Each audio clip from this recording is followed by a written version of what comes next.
Live. I'm your host, Chef AJ, and this is the show where I introduce you to amazing people like you who are doing great things in the world that I think you should know about. You know, I created this broadcast on March 20th, the day after sheltering in place began, to create a sense of community and connection. And apparently it worked because today, I'm proud to say, is my 150th episode. You know, there's a lot of shows, but I don't know any that are live every single day where the audience not only comes for the guest, but for each other, because we have created an incredible community here, thanks to you guys who come here almost every day and now are getting to know each other and worry when one of you isn't there. It's almost like we have to take roll. It's not only my 150th episode, but today is a very important day in the United States. It's Independence Day, the 4th of July. This day would have been my father's birthday, and my father enlisted in World War II and became a staff sergeant. And so I'm very proud to be an American, and I just really appreciate people that have served in the military because it's something that I know I could never do. So today's guest is not only a veteran who has been a hero in Afghanistan, but I believe he's an everyday hero as well because he works as an RN at the VA hospital and also as a vegan educator. Please welcome to the show, Bill Muir, also known as Sgt Vegan. Thank you so much for being here today. And thank you so much for your service. Thank you. So what have you got for us? So I'm going to be giving you a presentation that I call Vegan Strong, the presentation. I wrote a book called Vegan Strong, and when I wanted to go around the States talking to people about the book and about being vegan, I guess I wasn't too clever with the title. I just called it Vegan Strong, the presentation. So that's what we're going to be doing today. That's terrific. I love your t-shirt, by the way. Thank you. And I can't wait to hear your experience, Bill, because, you know, I work with people in major cities like New York and LA that say it's so hard to be vegan when you have a Whole Foods and a Trader Joe's. Yeah. If you could do it in Afghanistan, I'm sorry, in the armed forces, people have no excuse if they are in a big city with a store to not be vegan anymore. Exactly. I mean, to be vegan in 2020, there's really nothing to it. And to be fair, I went vegan in 1992, and yeah, it was challenging and it was difficult. And at no point was it impossible. It just meant that you weren't doing any of the luxury vegan products we have now, like the vegan cheeses, vegan chocolates, vegan ice cream, anything you can think of, you can find a vegan version now. Maybe you didn't have that back then, but it didn't mean we were starving. It just meant more PBJs and less vegan pizza. Nice. Well, I can't wait to hear your presentation. I'm stoked to give it. How do I get on? Screen share. You're going to go to a button called screen share that's at the bottom. I think it's a green button next to security and restrictions. And then whatever is appearing on your computer now should appear on the screen. Okay, I'm going to do it. Should I do it escape? Because then double click that. Just make sure you have your presentation already pulled up. Melody is saying she loves you. Well, I don't know if you're talking to, see, when you say you guys, I don't know if you're talking to you, meaning me or the guest, but if you love my books, thank you. And if you love his book, thank you as well. And many people are saying, thank you for this, your service. Well, thank you. All right, did that work? It worked perfectly. Okay, so welcome everyone to Vegan Strong, the presentation. I am, of course, Bill Muir, RN, a.k.a. Sgt Vegan, and let's get going. So the objective of my presentation is to rebrand what it is to be vegan.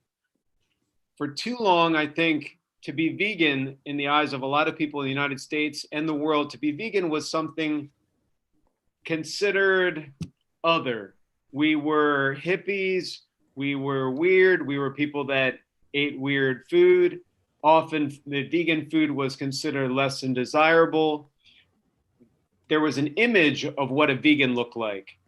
They were often skinny. If we were guys, we were kind of like long-haired hippies with tie-dye shirts. Maybe we smelled like patchouli or something like that. All of these things, I think, created a negative stereotype that we as vegans allowed to exist in the world when it comes down to this. To be vegan in 2020 only means that you're somebody that cares a little more about the planet, to actually live a lifestyle that's better for the planet, you're somebody that cares enough about animals to not kill them and eat them, or give someone else money to kill them and eat them. Because let's face it, you can't be an animal lover and give people money to kill animals for you to eat them. And lastly, you're somebody that cares about your health enough to not eat animals, which the CDC has shown is a carcinogen and a leading cause of cardiovascular disease. And I'd like to point out this super cute pig. I have this guy in the book, or gal, I guess, and this was a 4th of July picture, and it's very fitting to be used today because we can celebrate not only as Americans, our independence from the British, but as vegans, we can celebrate our independence from the animal industry, animal ag. So a little bit about my resume. I'm a combat veteran. You'll hear all about that, but I served in Afghanistan in 2005, 2006. I'm an RN. I work in telemetry. Telemetry, basically, for those that don't know, is heart monitors. If you're watching a soap opera or something that has to do with hospitals, it's those annoying little blips that are on a screen that looks kind of like blip, blip, blip. And they're kind of like some squiggles that move across the screen. And fortunately or fortunately, I've had the training and I know what those squiggles mean. And usually if it's squiggles going too slow, it means your heart's going too slow. If it goes too fast, it means your heart's beating too fast. And if it's going all over the place, it means your heart's beating all over the place. And I've been vegan since 1992. So a little bit about my vegan journey. My vegan journey began in 1992. I went vegan completely by accident.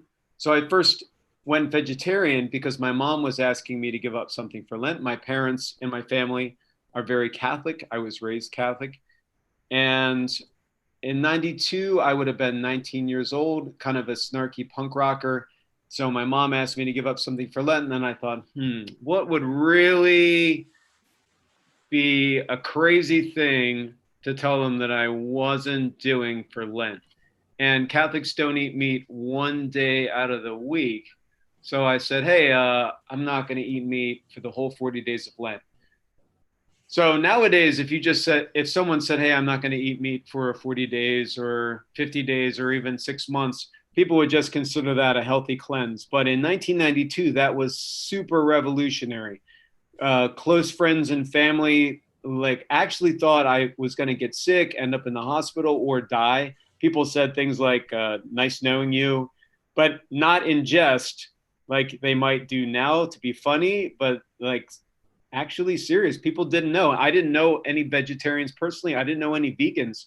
I didn't know the word vegan until I actually went vegetarian. And this was the pre-internet days, so it's not like I could just do a Google search or something about this subject. I had to learn about animal byproducts from the dictionary. I can actually remember the last time I had animal-based marshmallows. I had gone vegetarian, but I didn't know every byproduct. And this was like the first month.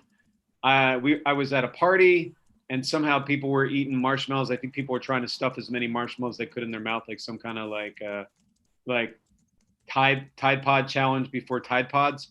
And I started doing it too, like monkey see, monkey do. And someone was like, hey, those have gelatin in it, right? I was like, gelatin? I don't know what gelatin is. And of course, we couldn't just pull out our smartphone and Google search it or get to a desktop or a laptop because there wasn't the internet. So I had to go search this house and eventually found a bookcase. And in most bookcases back then, there were dictionaries. And for those of you that are millennial and below, a dictionary is something with a whole bunch of words in it that tells you what the meaning of the words is. I looked up gelatin and I was horrified to find out that gelatin is made from, at that point, it was just horse hooves and other random horse parts and other animal parts that they would boil. And this gelatinous goop, hence gelatin, would come to the surface. Then they would skim off that slime and that would become gelatin. And how they decided to eat that stuff or make that into a product that like Jello, I have no idea, but humans can be gross sometimes. So anyway, I found out that's what gelatin was the hard way, and I never looked back. Vegan cuisine back then was an oxymoron, I would say, for most people, at least growing up on the East Coast. Vegan, when I told people we're vegan, that I was vegan, people didn't know what that was. And then I had to explain it. And they're like, what do you eat? And I'm like, I don't know. Like, especially like week one of actually calling myself vegan, it probably was peanut butter and jelly sandwich for dinner or like pasta. But that back then I hadn't gone to vegan culinary school at that point. I didn't know what I was doing in the kitchen. So it was basically just messing around. Interesting side note. So I'm wearing an animal liberation t-shirt. This is it, because it's probably hard for you to see at home. This is a Bruce Lee knockoff. So it's Bruce Lee, and it says something probably animal liberation. My flying fist will something to you, and my cake. So the army and the military in general is not very vegan friendly, and as we're going to talk about, but you can be vegan in the military, obviously. So they weren't going to issue me a vegan chocolate cake, so I had to make my own birthday cake. And originally, this says happy with a whole bunch of F words, birthday to me. My brother and sister and friends had come to celebrate with me. But then somebody said, well, if you're going to take a picture and send this to people, you should probably not have like a bunch of F words. So that's why you have a redacted birthday cake that says happy with all. The reason why the spacing is there originally had some bad words there. Yes. So I joined the Army after 9/11 as a combat medic. And for those, I think most people can remember 9/11, and for everybody, 9/11 has different meaning, different feeling as an American. For those that are too young to remember, 9/11 for me kind of felt like maybe a mini apocalypse, and just a complete change of everything. I was living in Japan at the time. I was teaching English. I was in a rock band. I just recorded theme song for the video game Final Fantasy X. I was living life, a completely different type of life, as you can imagine, from being in the military. And I was walking home from work one day. I say home from work because Tokyo and New York would be on completely different time zones. And it was around 10:30 at night, walking home from work. I got a text on my phone, and it said it was all in kanji, Japanese or Chinese characters, that two big buildings and a fire and something about New York. And I'm like, and a plane? I'm like trying to decipher this thing, looking at the glow of my cell phone, kind of like it's dark out. My eyes are trying to squint, like looking at these little characters. I'm like, what this like word salad. And then a friend of mine called and said I needed to find a TV, and some crazy stuff is happening. I went home. I didn't have a TV. I had to go to the neighbor's house and knock on the door and ask if I could watch TV and see what was going on. And wow, life changed. I mean, from the time that I was going home to when I saw what was happening at home, everything changed. And after watching that, I realized that the only thing I could do is I needed to be a part of whatever the whole response to this was. And I thought, well, as a vegan, I don't think that I want to go into the infantry. As a vegan, I feel strongly about saving animal lives, and I also didn't want to take human lives. And I reckoned if I became a medic, I would be able to help everyone, obviously Americans too, but I would be able to help locals. And so that is what I decided. A little bit about my Army life that came about as a result of joining the military after 9/11. So I went from boot camp at Fort Benning, Georgia, to medic training at Fort Sam Houston, Texas, back to Fort Benning, Georgia for airborne school. I went briefly through the Ranger Indoc program, which is kind of a crazy thing for a vegan to want to do. Then I got kicked out of that for being vegan, and the consolation prize was I got stationed in Italy with the 173rd Airborne, which is an incredible unit, and I got to live in Italy. And then I was deployed to Afghanistan in 2005. So I'm going to tell you about my Army life, but through food. And so to answer the question, is it possible to be vegan in the military? My answer would be yes, but it's not always easy. So in boot camp, as you would guess, access to vegan food is limited. And as you would also guess, training 20 hours a day on less than 1,500 calories, which basically all I could put in my mouth to give me enough calories was basically peanut butter sandwiches. But sometimes there wouldn't be peanut butter. So I would have to say like, okay, what could I put on this Wonder Bread? Okay, there's lettuce, and then there's cooked rice. So I would eat like a rice sandwich. Salad on bread, like breakfast. We're going to think about breakfast. Okay, like they would have cereal that's vegan. Corn flakes and frosted flakes are vegan, not necessarily great for you, but they're vegan. The military at that point was not enlightened enough to have soy milk, so I would either eat it dry, or when that got old, I would start putting things like fruit cocktail in there. And fruit cocktail and cornflakes or frosted flakes is not delicious, but you can get enough calories doing that. I would say being vegan through basic training was difficult. Obviously not impossible, but it was difficult. So this is me in airborne school. So post boot camp Army training was a lot easier. It was less restrictive than boot camp. I had access to a car, so I was able to, in my free time, go drive to restaurants. I would be able to stock up on food. But while I was in training scenarios, I had to live in the barracks, which is basically a situation where you have a small room with 5 other guys living in, and you're in bunk beds. So there's nowhere to put food, no refrigerator, no cooking facility. I would be able to go get stuff, but I wouldn't be able to store it. I found out the hard way that if you put soy milk in a car on a hot summer day, it won't last long, and you should not drink it. And I'm going to tell you from experience, it turns into like pudding, and it's not a delicious pudding. Being vegan in those training scenarios was only mildly annoying.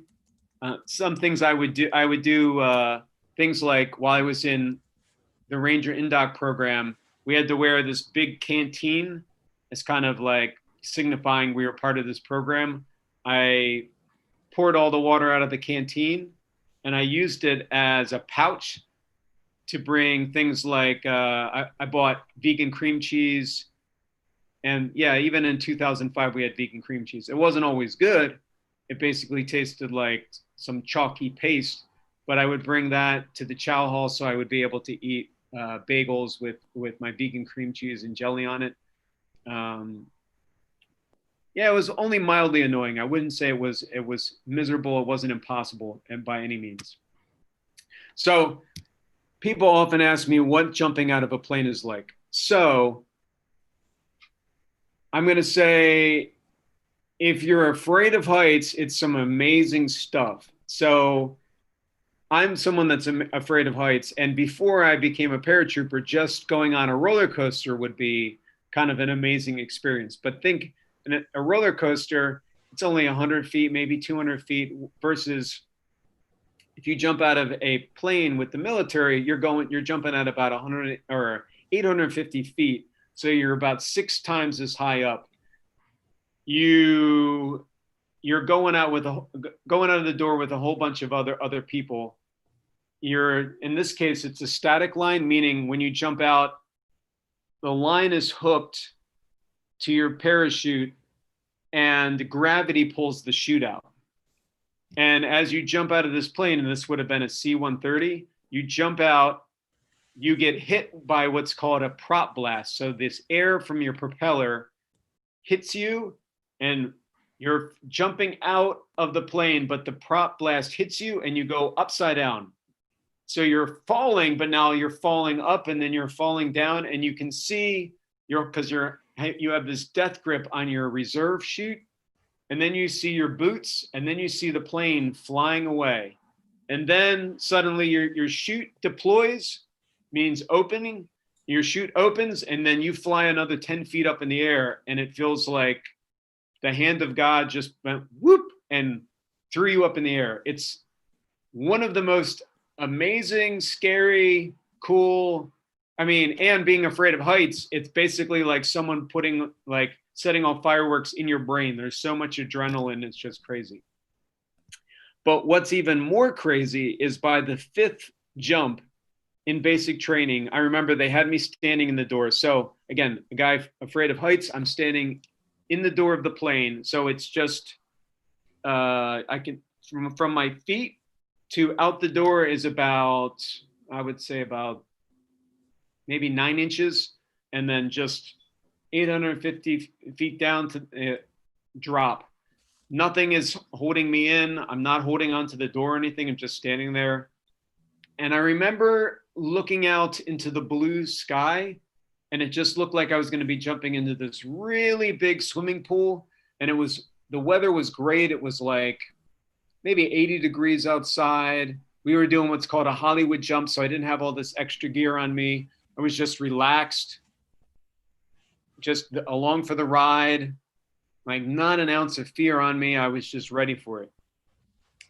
It's crazy that I could get used to that. But it kind of reminds me is how most of America, most of the world has gotten used to the idea of eating animals, of thinking that that's such a crazy idea that if you think about it, that like, for example, milk, we'll take another species, we'll subjugate it, and then we'll drink its milk and then think that's normal.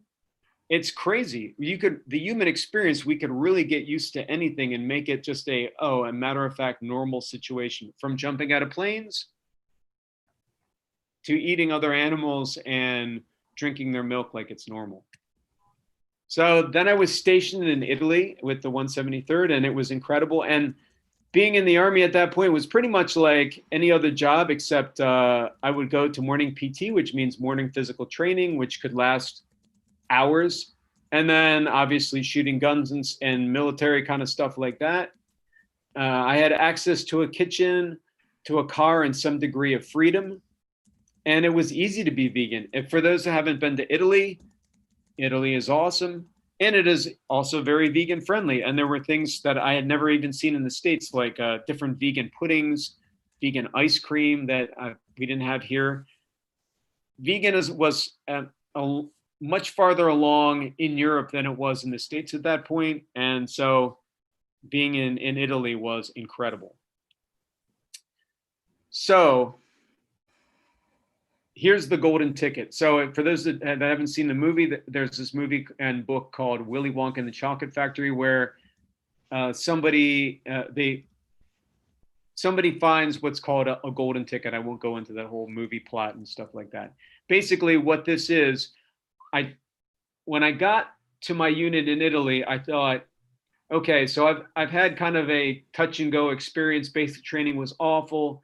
Other training scenarios weren't great for being vegan. And I wanted to make sure that I had this situation in a way where it was going to work for me the best. I was going to always be able to get enough calories, and that was going to mean that I needed access to a kitchen.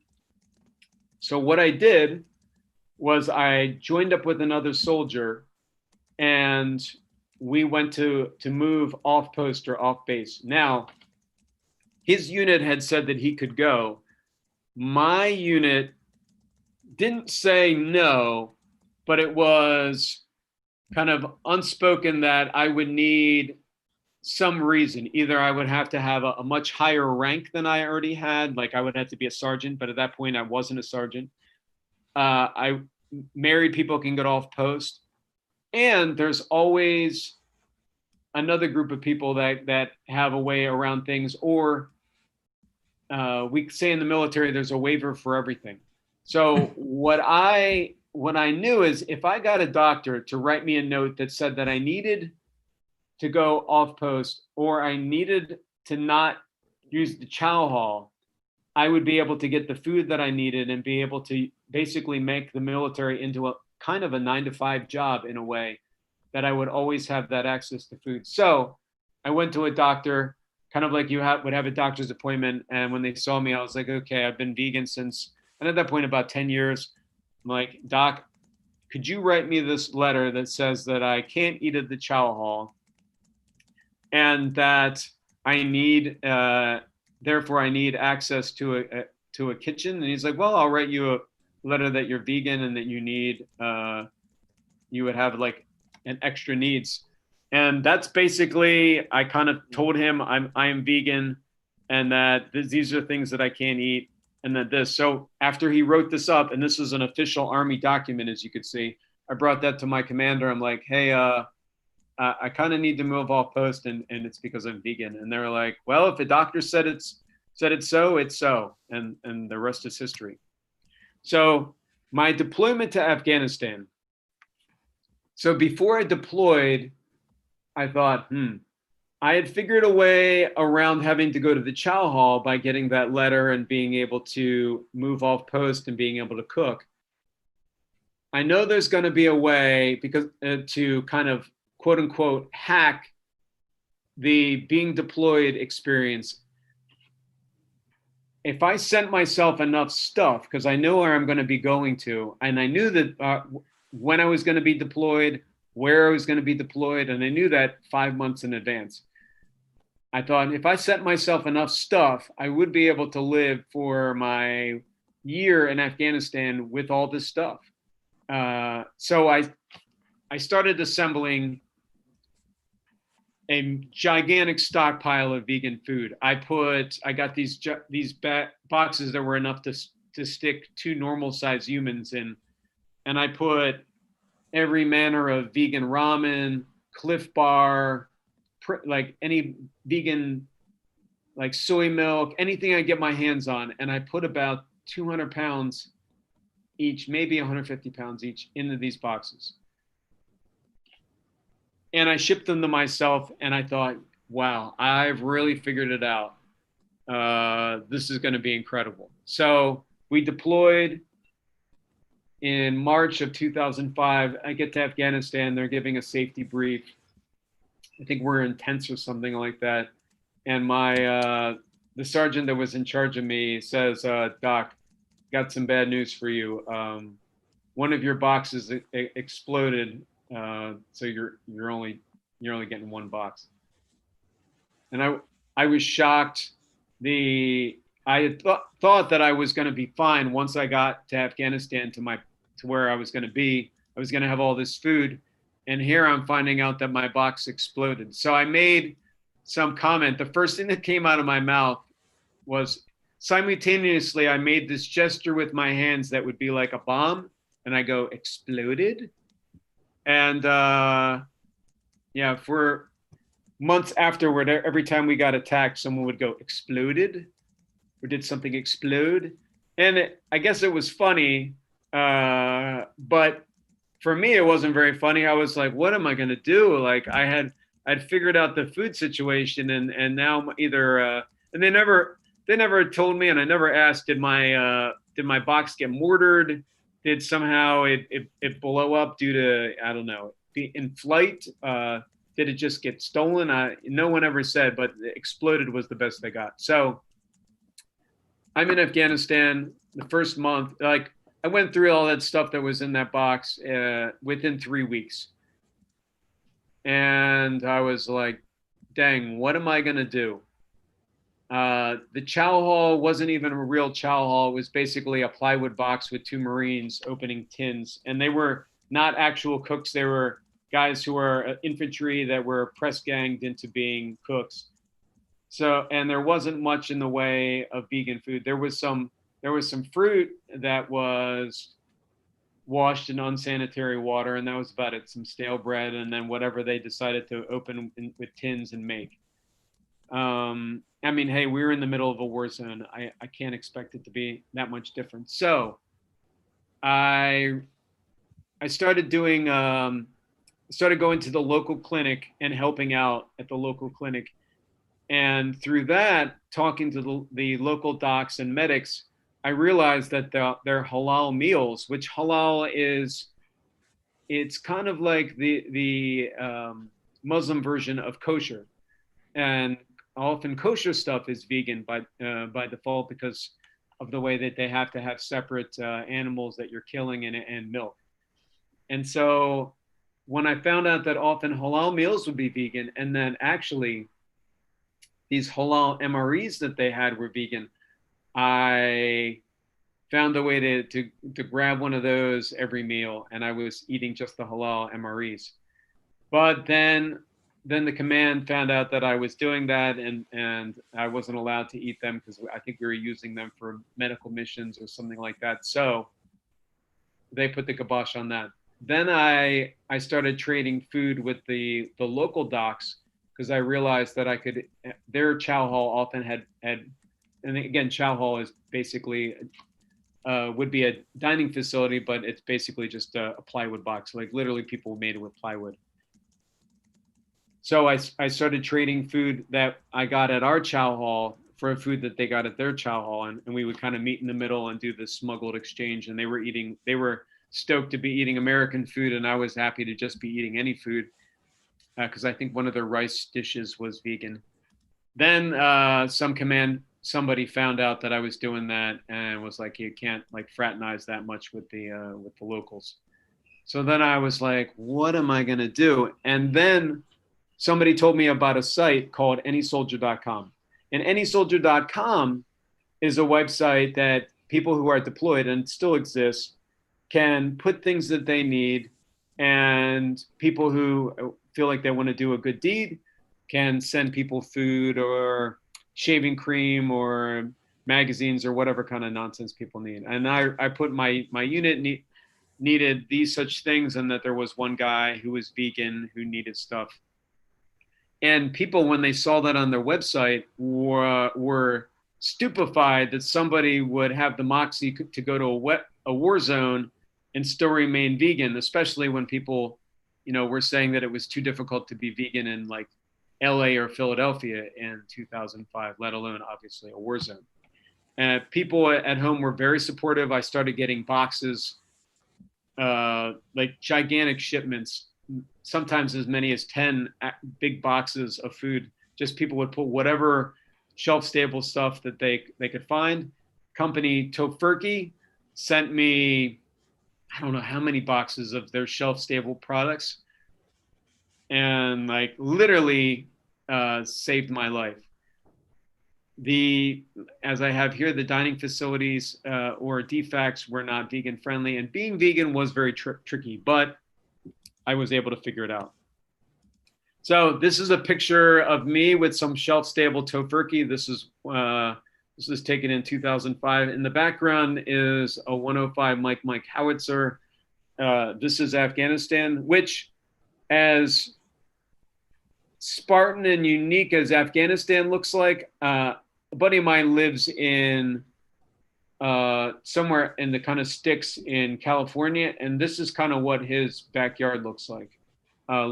So if you go to Lake Elsinore, California, the mountains back there could easily double for Afghanistan, which is very weird.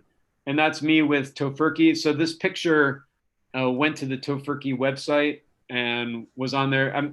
For those that don't know, Tofurky, they're one of the best and oldest running meat substitute products that we often ate for holidays, because you could get a Tofurky roast. This shelf stable product is what they sent me. So one of Tofurky's gimmicks is that on the back of their boxes, it says, take a picture with Tofurky in some kind of random beautiful place and send it to us. So I remember being in my 20s and seeing these pictures of people in Russia or China with a box of Tofurky. And it was kind of cool to have the opportunity to kind of outdo all of them and send something in from Afghanistan. And this was like, if you Google searched vegan power in 2007 or 8, I think I was on the top 10 for vegan power. So now we're going to segue into what I do for a living. As I said before, I'm an RN. And please note this, this dog, while a nurse, is not actually a picture of me. This was a dog that came into our hospital that people brought in to kind of try to cheer up our veterans. So as you probably already know, vegans have a 32% less chance of getting cardiac disease than meat eaters. Why? Obviously, it's the meat. The hardening of the arteries, the arteriosclerosis that happens when you eat animal products is why. We also have less incidences of diabetes and less obesity. But doing the research for my book, Vegan Strong, and just in general, I'm not 100% convinced if that is actually just because you're not eating animal products. Because I mean, we all still, I'm sure everyone that's watching this knows someone who's vegetarian or vegan that still is out of shape, or like, especially the junk food vegans and whatever. So I think this is probably more of an incidental thing, i.e., if you're people who tend to be vegan tend to be in better shape because they tend to also work out and eat better. Not necessarily that if you don't eat any animal products, you will be guaranteed to not have diabetes or obesity. But the two are linked, and I think it's less causation and more just people who are like this tend to be more like that. However, and I mention this, however, because I think sometimes people think that being vegan, it gives you some kind of pass from ever getting sick, ever dying, and from reading Facebook comments that people leave on each other's posts. It makes it seem like for example, fat shaming and stuff like that. I've seen too much of that, or I've seen people saying when someone said, "Oh, they were vegan, they still got sick, or they still got cancer." People questioning whether they were actually vegan or whether they were doing it right, whatever doing it right, quote unquote, is. It's unnecessary and kind of nonsense. It seems like vegans sometimes like to do this circular firing squad thing where instead of seeing the enemy as like animal ag, or they see some kind of need to tear each other down. I don't know why it is, but after being in this scene for so long, I see too much of that. So as a healthcare provider, I would say, please avoid getting your medical advice from Facebook and social media. I see too many people that are like, oh, I was just diagnosed with this, and this. What should I do? And then people writing like, oh, positivity, sacred stones, and not saying like, go to your healthcare provider. Moving on to segue into that, you should find a healthcare provider who understands vegan nutrition. The reason why they use the phrase practice medicine, it's not an accident. It means nobody really knows 100% what they're doing, and people are just practicing. And the longer that they're in practice, the better they can be. But most people don't know everything. And so you could easily find a healthcare provider who might be good at their job, but just not understand nutrition. And why? Well, healthcare providers, whether it's a doctor or as like me as an RN, we get a very short, very brief block of instruction on actual health and eating and stuff like that. I think it's a 3-credit class in nutrition. So remember, if a doctor, if you're, for example, your protein levels are low, or it turns out your calcium is low, the doctor is basically just trying to think of whatever they remembered from school that wasn't really emphasized as being important, and they're going to make very easy, very simple, like, oh, protein, eat more meat kind of stuff. It's not that they're not educated, they're malicious, they're just trying to do the best they can. So if that's an issue, if the doctor keeps recommending that, find another provider. And if that provider doesn't work, get another one. I always say get a second opinion. If that opinion doesn't work, get another one. Because they're really, when they say second opinion, it is just an opinion. These are just humans at the end of the day. Also, kind of to talk about something that's timely, I don't know how many unfortunately ignorant vegan posts that I've seen when are in related to COVID about how vegans don't get COVID or vegans don't get disease, or some vegans feel like it's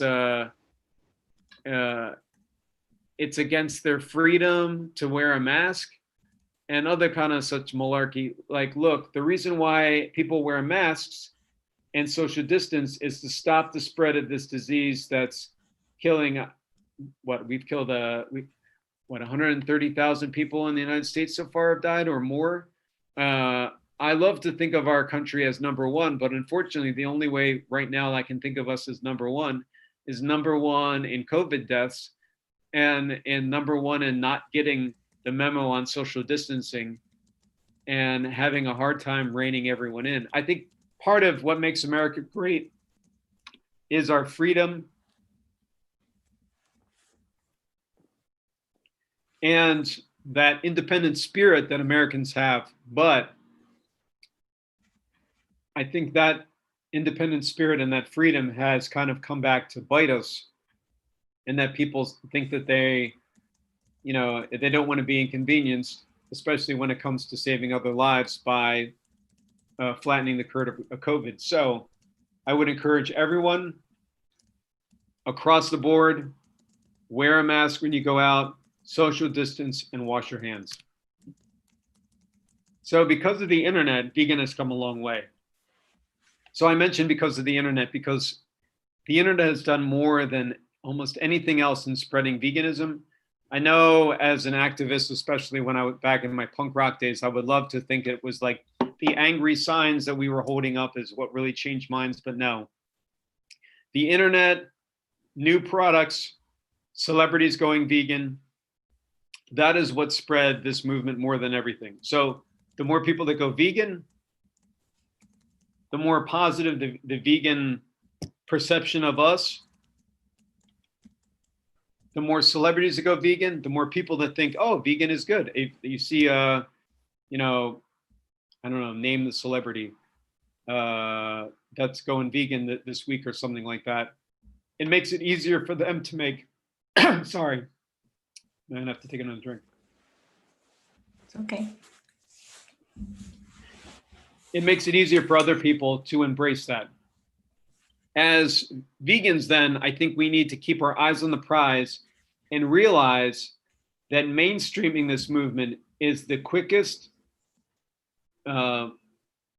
way to saving other lives, saving both human lives and, of course, animal lives and the lives of our planet. So never, ever, ever underestimate the power that just a picture, a post can give to make other people think, hey, vegan is actually normal. So I know it's ridiculous, but that delicious food picture that you share on Facebook or Instagram can often go a long way.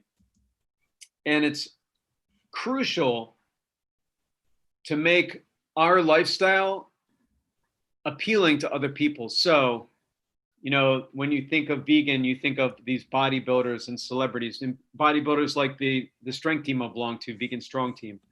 Vegan celebrities, when people are like, oh, this celebrity went vegan this week. Because people, they shouldn't be so easily swayed by that kind of information, but they are.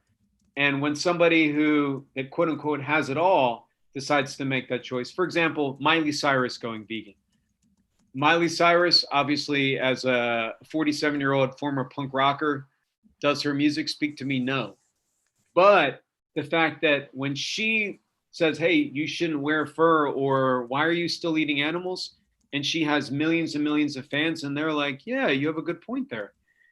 That's an awesome way to use your celebrity, especially the more mainstream she seems, the more this can spread. I think that's what we've been missing all along in the fight to end animal cruelty. So in 2020, being vegan is super easy. So that's me and Robert Cheek, the bodybuilder. doing a vegan strong booth at a veg fest, I think last year.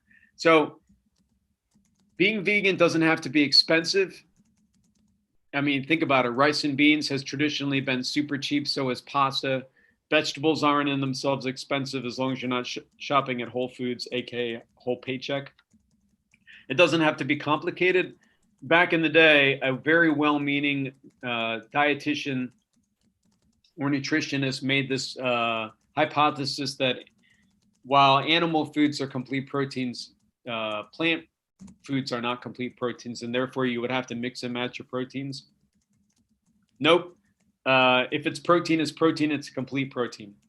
Also, vegan is for everyone. So I think we had this perception, and when we started this, I mentioned this perception that vegans were these skinny, hippie, whatever, and only looked like, I don't know, whatever perception you wanted to have. Well, vegan is for everyone, no matter what race, no matter what creed, no matter what gender, no matter what gender identity, no matter who you are, where you are on this planet, it's for you.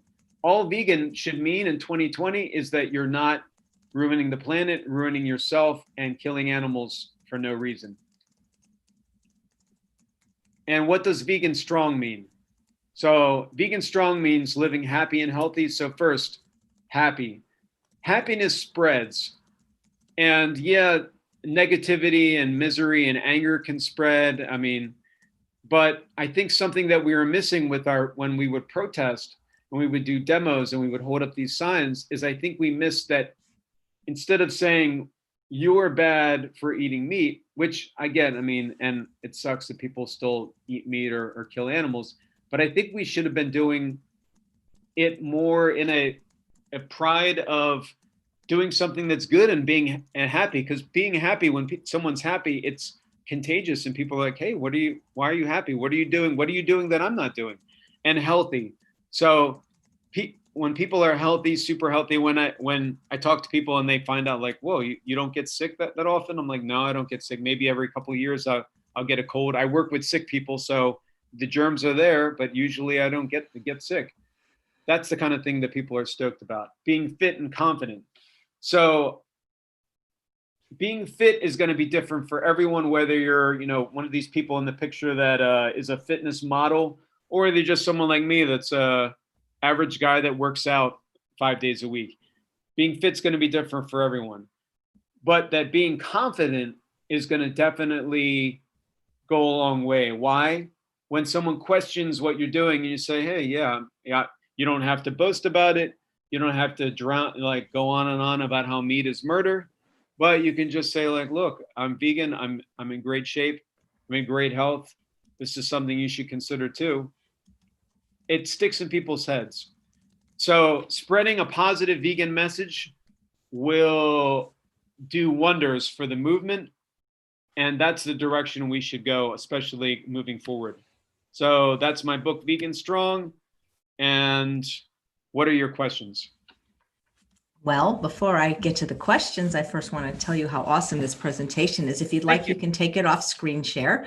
And we have so many wonderful comments. I think that is hilarious, the part where you said that you were pretending to be halal so that you could get better food. There's a popular television show called Orange is the New Black, and they actually had that as a storyline where these prisoners were pretending to be Jewish in prison so that they could get better food. Really? So that tickled me. And of course, I love seeing the picture of the dog, because when we're not sheltering, that's what I do is I go to hospitals with my dog Bailey, and it's one of my very favorite things. And I love so that. Yeah, it seems like whatever you're doing, you're always saving lives, whether it's in the military or as a nurse. And as somebody that has been in the military, so you understand the freedom and the cost of freedom. Roger. How do you feel the world is handling this COVID crisis? Because there are people that believe that wearing a mask takes away our freedom, and yet you are working in healthcare as a nurse, and so you see both sides. So to be fair to those people, and that our government did a very poor job of explaining what this crisis means to our country and what this disease does, what it is not. It from the beginning, I would give it very low marks in speaking to the people. So a lot of the people I think who are saying like wearing a mask takes away from my freedom and it diminishes our freedom, yeah, they're wrong. But again, from the very beginning, our government should have been talking about this differently. The reason why in the beginning, if you look back to March, April timeline, not more March than April, they were trying to dissuade people from buying masks and from not from wearing masks per se, but from buying them. And the reason being, we were poorly equipped to go into this crisis. Our hospitals were almost overrun with patients, and they didn't have enough PPE, protective equipment, for everyone that was working in the hospitals. So what they did was, instead of telling people, okay, leveling with people and telling them how it really was, and said, look, everyone should be wearing masks. We're worried about this getting spreading, but because we don't have enough masks, we're going to ask you to put yourself at risk, yourself at risk of spreading it and getting this disease, so we can have it with the most needed people who are at the hospital. Instead, they said, well, you don't really need a mask, and don't wear a mask, and don't buy masks because other people need them. They kind of did this weird, like, double speak, talking out of both sides of their mouth kind of thing. And that was wrong, and wrong from the beginning. So when people nowadays say like, oh, I don't want to wear a mask, I don't feel like I should, I think part of their reasoning is, if the government thinks I really needed it, they should have said that from the beginning. But instead they said I didn't need it, and now I need it, but that doesn't make any sense. They're right. The government was basically kind of lying. The president did an awful job telling you you don't have to wear a mask. Then they downplayed the necessity to a mask in stopping the spread. Yeah, I would mostly blame our government and poorly explaining this to people. And still it's become somehow politicized, whether you wear a mask, not wear a mask. Like, look, wearing a mask prevents people from getting your germs. Or at least cuts down on that transmission, and it's going to cut down somewhat on the transmission for germs to you. Social distancing, spreading out, will make it all more difficult for those germs too, and washing your hands too. But I guess, you can choose whatever you want in America, it seems. So, if you want to decide to be a flat earther or think that, germs don't exist, I guess that's your right. It's just, as somebody who works with sick people and people who are, dying and of this disease, it's very sad to me that people would make that choice. I mean, it's ludicrous, actually. Yeah, thank you. Yeah, I know, because the people that are saying what they're saying, they don't work with the actual patients that are dying from it. They're like in their own little world doing their own little things. So thank you. I interviewed Corinne Sutton on this show, and he's a vegan and awesome. A Marine, and you're pretty manly. I don't think anybody's going to like tease you, but like I can imagine there's probably not that many vegans in the armed forces in general, but do they get teased or bullied for their dietary choices? Yeah, the Sgt Vegan actually was a reaction to kind of getting, like you would imagine, getting people putting up with crap for being vegan. I mean, I was a medic, so I wasn't, a door kicker or infantry. So it was expected that I was going to be, a little bit different. And Sgt Vegan, as an original concept, was basically how I was as a sergeant, and how I was like, I dealt with people's, criticism and joking around with me by being way over the top.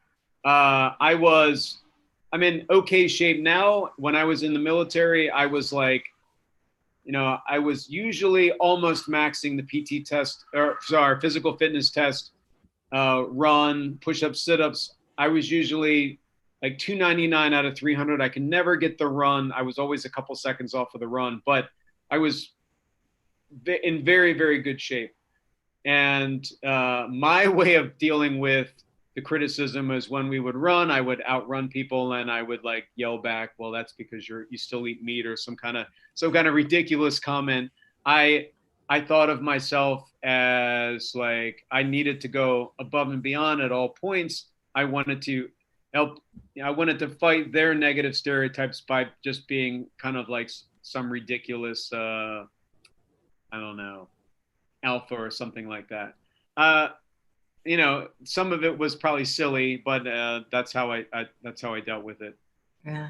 and it worked. Well, we have some nice comments. Linda says, "You're what a great man." And Infinite Love and Gratitude says, "Instead of the Purple Heart Medal, let's award this amazing sergeant with our newly invented Green Heart medal for his Ah, dedicated service to health and veganism." I think we should have that medal. So, a couple of questions on your cool. exercise now. How much is cardio? How much is strength? Meredith wants to know. And then also, Radhika says, when you're in your daily routine, what's your meal prep and what's your eating like? People always Okay. want to know that from our guests. So, what should I do first? So, I still have access to a gym. So it's not a gym that it's like a private gym that only a few of us use, and it's all cleaned down and stuff like that. I'm almost exclusively weights.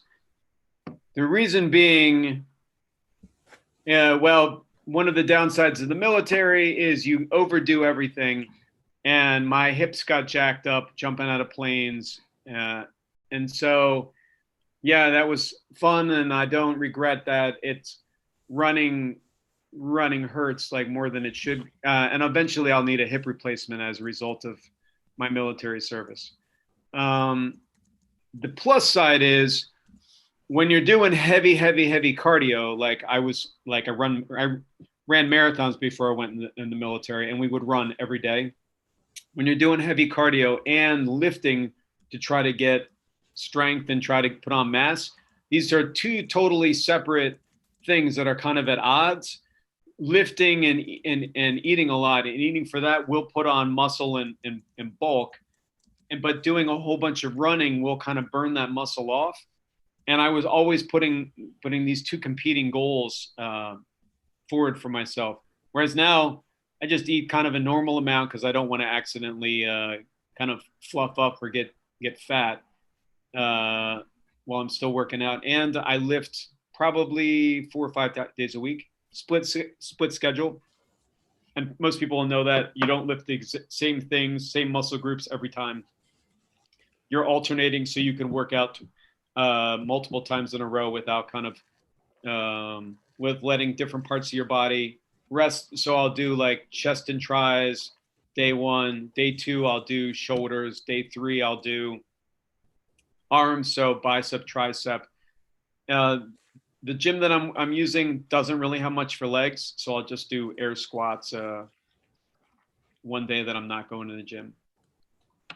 And back on shoulders days. And as far as meal prep goes, I'm also a unique category in that I work at a hospital. I work 12-hour shifts. I work nights. Most of the food that I eat is like grab and go kind of snacks, but a healthier version. And usually the only thing I prepare to bring with me to work, besides a lunch kit that has a banana, 2 apples, 2 packets of fruit and nut mix from Trader Joe's, and sometimes like a Lara bar in there too. Oh, and a Cliff Builder bar. I make this like protein oatmeal stuff. That's basically like an overnight oats with oats that's soaked in almond milk, and then I'll put some vegan granola and some raisins in there, and that's very dense, satisfying, good protein, good carbs. Wow. It must be really interesting working at the VA because, you know, you are a veteran yourself, and so you can relate to the patients. But I imagine that a lot of them are probably quite older and not really that interested at this point in their life in improving their diet. Would that be an accurate assessment? That would be accurate. I work nights, so I don't really get as much face time as if I was working days. And on my floor, a good amount of our patients either have some serious psych issues or maybe they're detoxing from something. And so I don't really get what I would think of as much like, hey, you have this bad diet, let's talk about your diet. I occasionally do, and I'll talk to them, and I usually use phrases like plant-based and stuff like that to make it more accessible for people. And it also depends on your situation, your current lot. Like if you're homeless, being vegan, it might not be as appealing as if you're somebody with some means. Yeah, that's true. So there's, where did the question go about, like, do you think there'll be any change? Here it is from Lisa. What do you think it will take for the armed forces to offer more vegan options, more vegans asking for it, changing government subsidies and contracts? It shouldn't be that hard to get something other than Wonder Bread.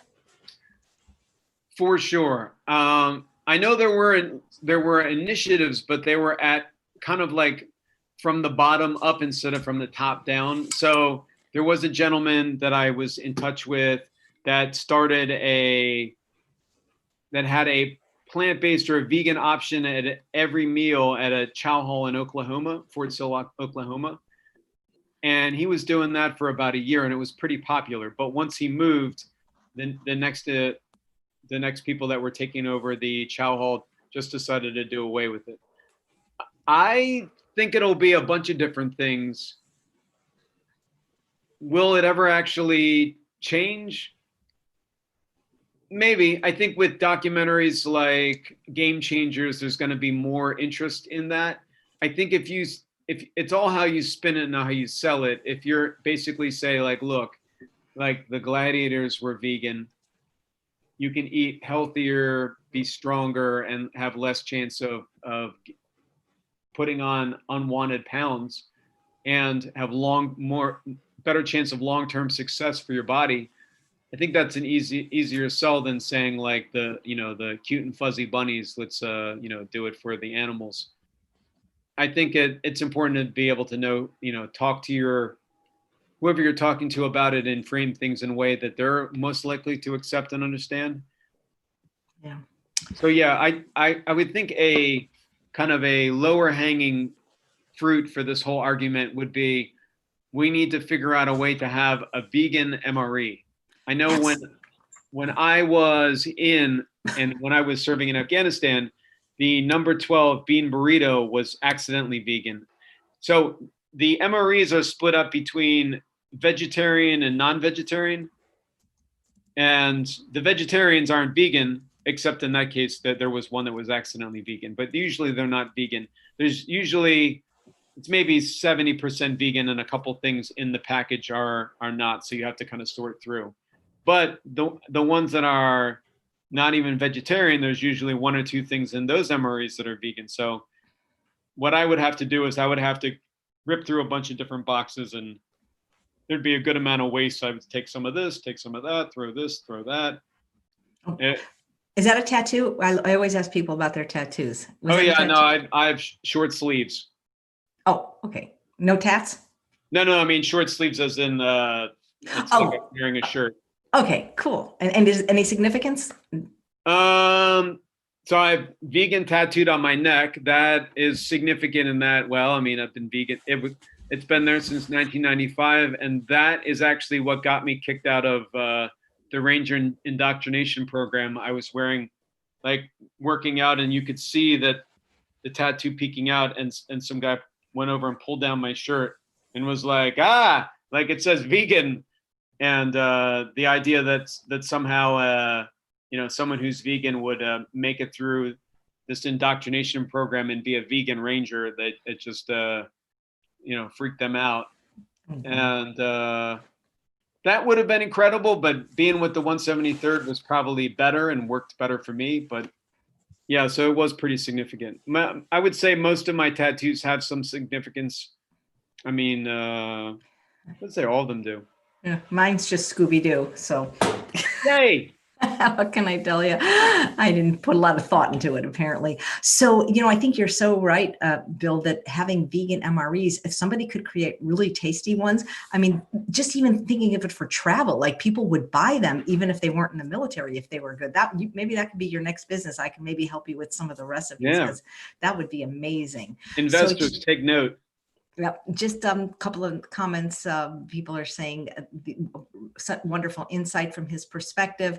Evelyn says such a good soul. And Andrea says, thank you for your service to the country and for your service as an RN. My husband and I met you at a vegan Toastmasters meeting a couple of years ago cool. and enjoyed your speech then and today. Yeah. So Thank you. thank you so much for everything. You seem like a great guy, and it's just been a pleasure hearing from you, and especially on this very special day, the 4th of July. Thank you. Absolutely. And thank you everyone for watching, and please share this broadcast, like it, and subscribe to my YouTube channel so we can get the word out and help more people. And tomorrow on the show, we have a wonderful chef from Manhattan named Carol Levy, who's going to be doing all things basil, including a basil peach ice cream, a pesto, and an Asian salad. Take care. Happy, safe 4th of July to everyone. And thank you again, Sergeant Bill, for your service. Thank you very much.